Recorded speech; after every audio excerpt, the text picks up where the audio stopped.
In the grand, chaotic story of rock and roll, there are ghosts. Not literal phantoms, but figures who exist in the margins of the photographs, whose names are footnotes in the biographies.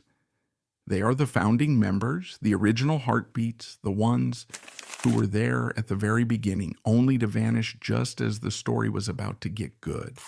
They are the ghosts at the feast of fame. Tonight we're going to talk about one of rock's most tragic and pivotal ghosts. His name was Billy Murcia.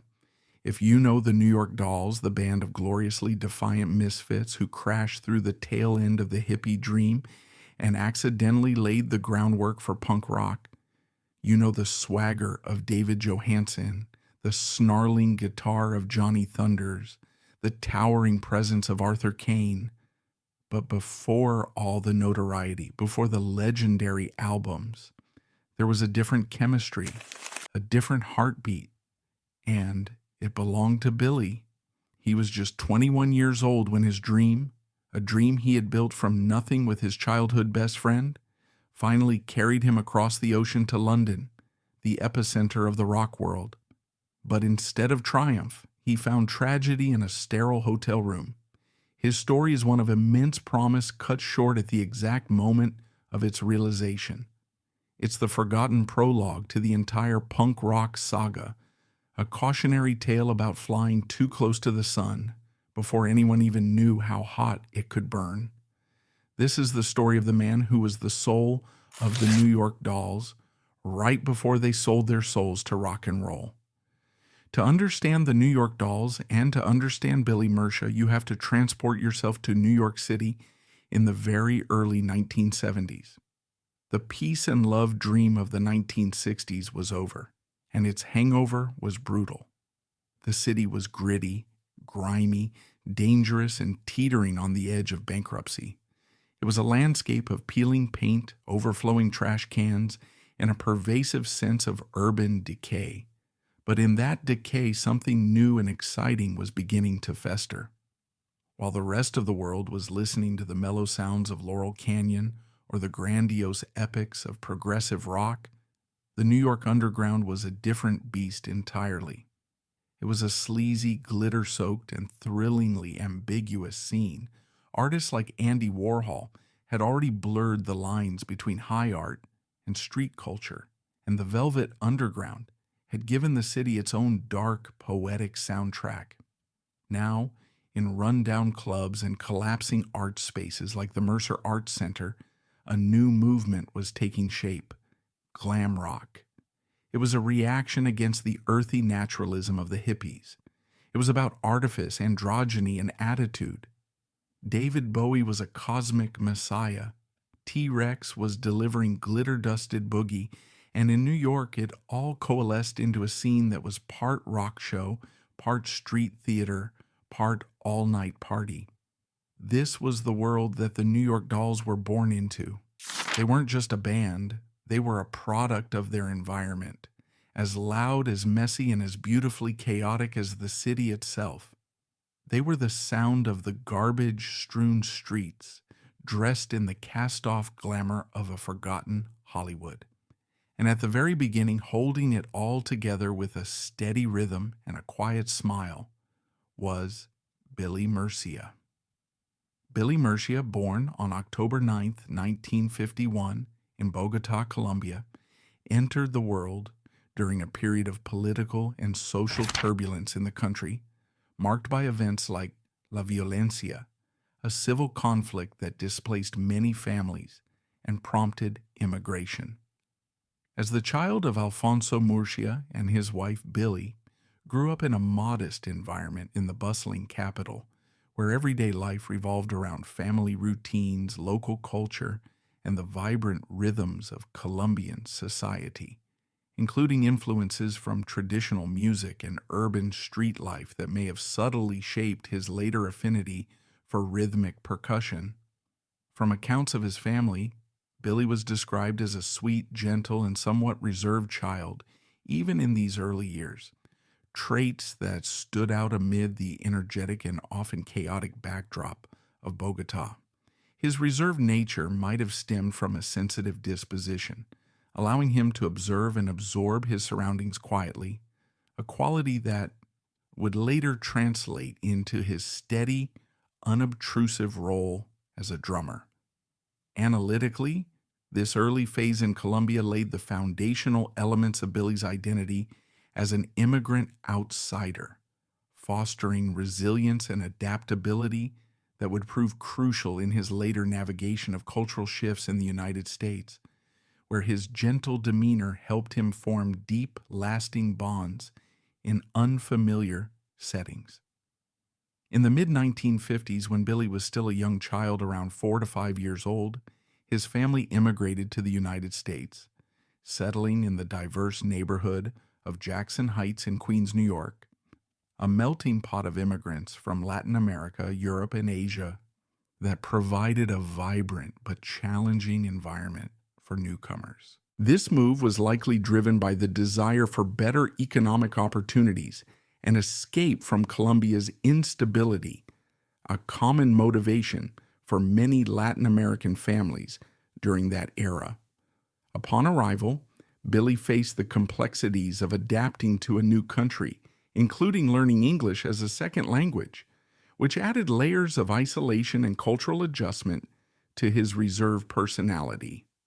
By all accounts from those who knew him, he remained a sweet and gentle kid, navigating school and neighborhood life with a quiet determination, often finding solace in simple activities like playing with makeshift drums or listening to emerging rock music on the radio.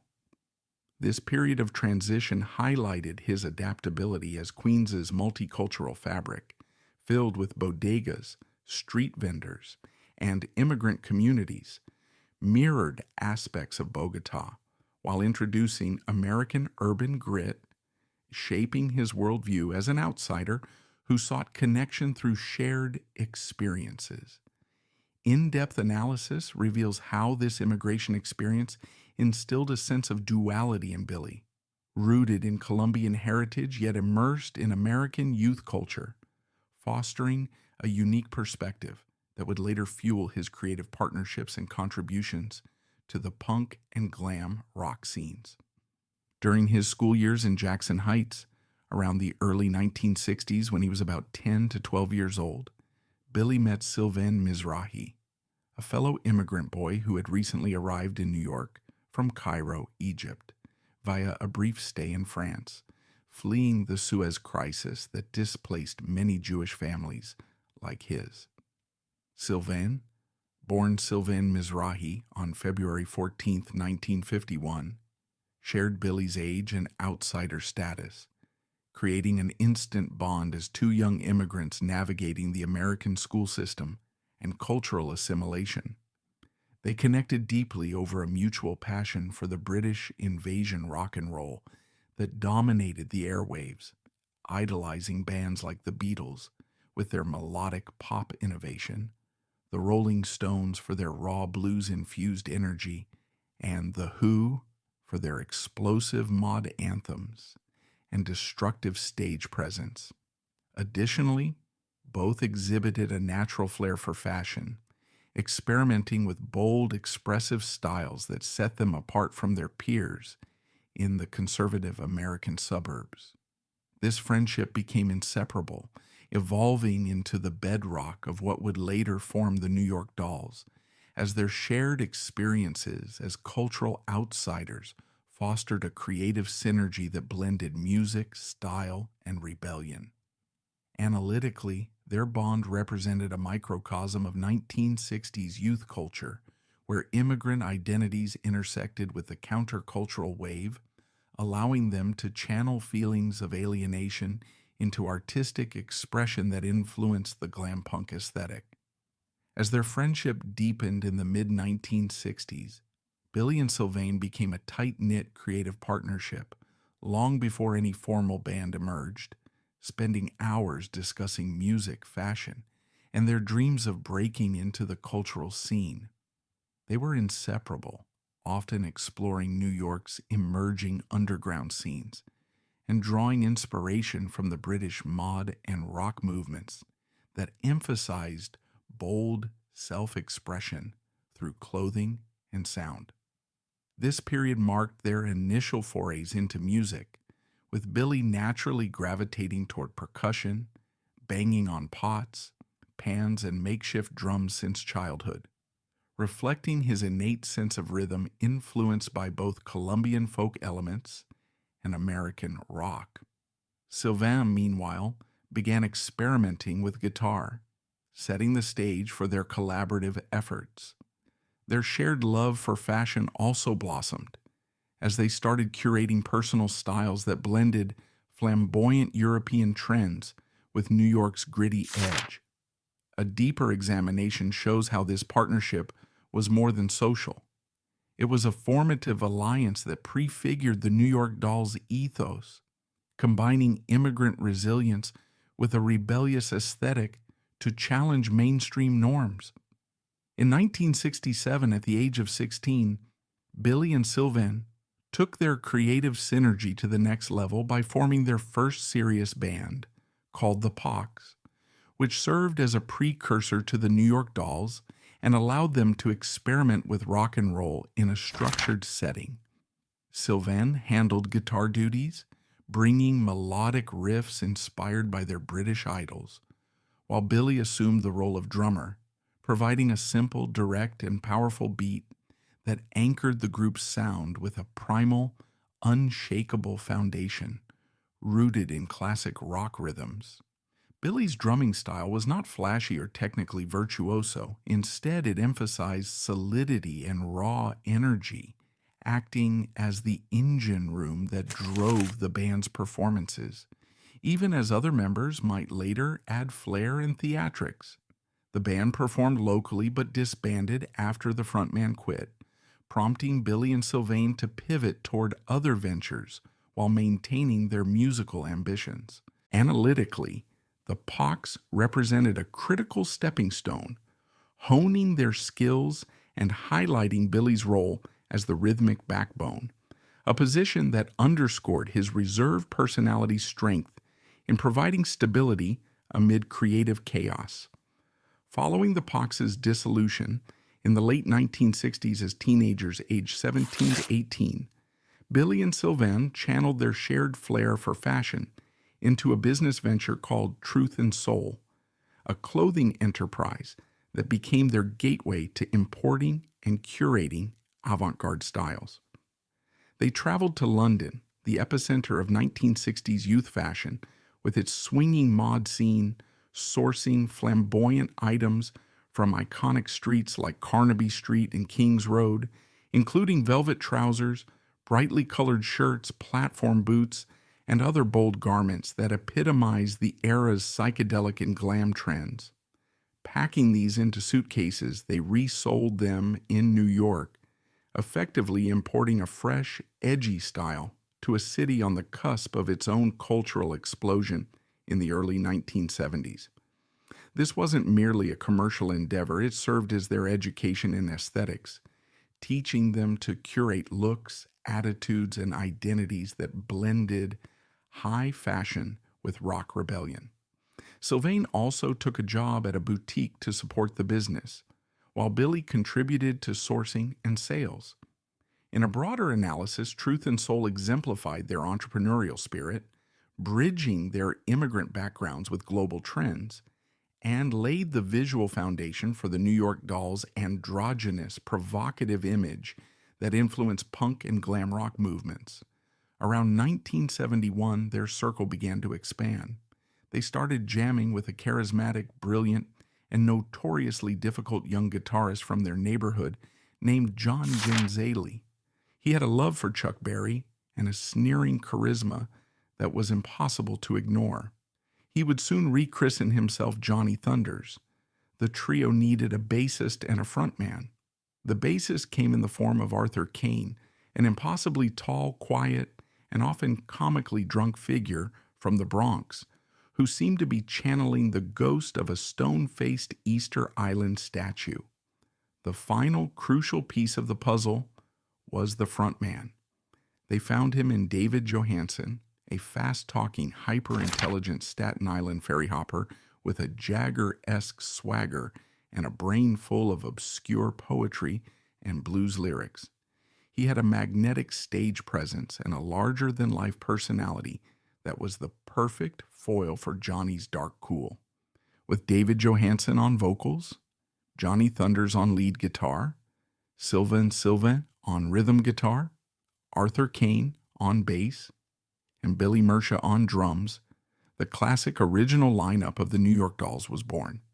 They were a gang as much as a band, a collection of misfits who separately were just oddballs, but together were an unstoppable force of nature. They rehearsed in a loft above a doll repair shop, a fittingly weird origin for a band that played with gender and identity in a way that was genuinely shocking for the time. They looked like a gang of street-tough drag queens, combining ripped denim with feather boas, smeared lipstick with leather jackets.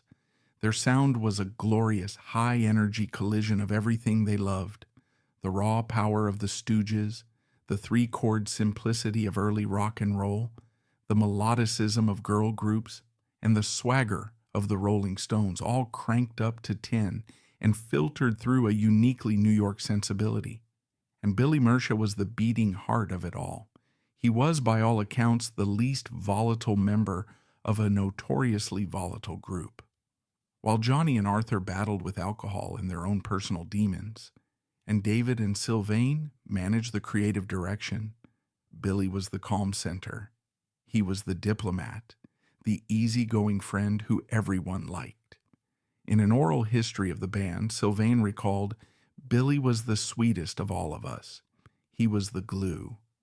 His drumming wasn't about intricate fills or complex time signatures. It was about the feel, the pulse, the raw, driving energy that made you want to move.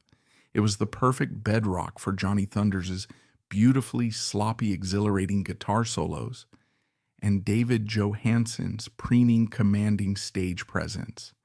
For about a year, they honed their craft, playing regularly at the Mercer Arts Center and building a fanatical local following. They were the most exciting, dangerous, and talked-about band in New York. They were on the cusp of something huge. Record labels were sniffing around. The legendary rock critic Lenny Kaye was championing them. They were managed by a team who saw their potential for stardom. In late 1972, they got their first big break, an invitation to fly to London to open for one of the biggest bands in the world, The Faces, fronted by Rod Stewart. This was it. This was the moment their teenage dreams, cooked up in the bedrooms of Queens, were about to come true. London was the promised land, the home of their heroes. To be invited there, to share a stage with rock royalty, was the ultimate validation. The excitement was electric. They were 5 kids from New York on the verge of conquering the world. They had no idea that their greatest triumph would be inextricably linked to their most profound tragedy. The trip to London in the autumn of 1972 should have been the band's coronation. Instead, it became their crucible. They arrived full of New York attitude and energy, a splash of chaotic color in the slightly more subdued, professional British rock scene. Their opening slot for The Faces at Wembley was a triumph. The British press was fascinated by them, intrigued and slightly horrified by their raw sound and their gender-bending street glamour aesthetic. They were a sensation. After the gig, they were invited to a party, a classic rock and roll affair awash with music, drinks, and drugs. For the Dolls, who were no strangers to excess, it was just another night. But the details of this particular night would be debated and agonized over for decades. Accounts vary, as they often do in stories clouded by time, grief, and intoxication, but the core facts remain tragically consistent. At the party, Billy, along with other guests, ingested a combination of alcohol and methaqualone, popularly known as Quaaludes. It was a potent sedative, and the mix with alcohol was dangerous. Billy passed out. This in itself wasn't necessarily alarming in their world, But some of the people at the party, in a misguided and panicked attempt to revive him, made a series of fatal errors. Instead of seeking immediate medical help, they tried to wake him up themselves. Someone allegedly tried to force-feed him black coffee, which in his unconscious state would have been impossible to swallow. Then came the most catastrophic decision of all. They carried him into a bathroom and put him into a cold bath, hoping the shock of the cold water would jolt him awake. It was a common and completely wrong old wives' tale for dealing with an overdose. For an unconscious person, particularly someone whose system was depressed by sedatives, being placed in a bath was effectively a death sentence. Billy Murcia, the gentle, smiling heartbeat of the New York Dolls, drowned. He was 21 years old. The aftermath was a blur of horror and confusion. The news reached the rest of the band, who were back at their hotel via a devastating phone call. The dream had turned into an absolute nightmare. In a foreign country, reeling from shock, they were faced with the unthinkable task of identifying the body of their friend. Sylvain, his childhood companion, the boy with whom he had built everything, was utterly shattered. He later described the experience as the end of his own innocence, a trauma that would haunt him for the rest of his life. He recalled having to choose a suit for Billy to be buried in, a surreal and heartbreaking final act of friendship. The surviving members were faced with an impossible choice. Do they break up? Does the story of the New York Dolls end here in a London morgue before it ever truly began? Or do they push forward? Fueled by a combination of shock, grief, ambition, and a kind of street-tough survival instinct, they made the decision to carry on. They flew back to New York with an empty seat on the plane, their triumph irrevocably tainted by loss. The search for a new drummer began almost immediately. Johnny Thunders recommended a friend of his, a charismatic and hard-hitting drummer from the Bronx named Jerry Nolan.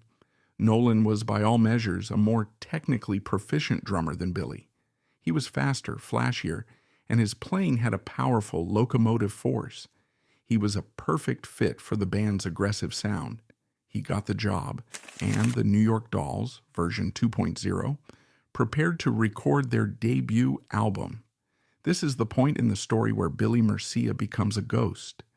The band, now with Jerry Nolan behind the kit, would go on to record two of the most influential albums in rock history: their self-titled 1973 debut and its 1974 follow-up, Too Much Too Soon. These records became sacred texts for a new generation of musicians.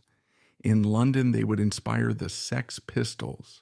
In New York, they would inspire the Ramones. They were the bridge between the raw power of the Stooges and the snarling three-chord energy of punk rock. The New York Dolls became legends, but the ghost of Billy Murcia lingered. The chemistry of the band had fundamentally, irrevocably changed. Billy's death cast a long, dark shadow. He had been the band's gentle soul, the anchor in a sea of volatile personalities. Jerry Nolan, for all his talent, brought a different, harder energy. He and Johnny Thunders were a combustible pair, and their shared descent into heroin addiction would accelerate the band's eventual implosion in 1977. One can't help but wonder what if? What if Billy had lived? Would his calming presence have been able to temper the self-destructive tendencies of his bandmates? Would his simpler, more R&B influenced drumming have taken their sound in a different, perhaps more soulful direction? It's impossible to know. But what is certain is that the loss of a founding member, a childhood friend, at such a critical moment, inflicted a wound on the band from which they never fully recovered. Sylvain spoke often about Billy in the years before his own death in 2021. In one particularly moving interview, his voice thick with emotion, even after all those years, he said, "When Billy died, A big part of me died with him. He was my brother. We had this dream, and he was supposed to be there. It wasn't just the loss of a drummer, it was the loss of the band's history, its innocence. His death marked the point where the fun, the dress-up, the joyous rebellion turned into something darker and more dangerous. It was the moment the real world, in all its brutal finality, crashed their party. Billy Murcia's story is a profound and poignant what if in the annals of rock music. His significance lies not just in what he did, but in what he never got the chance to do.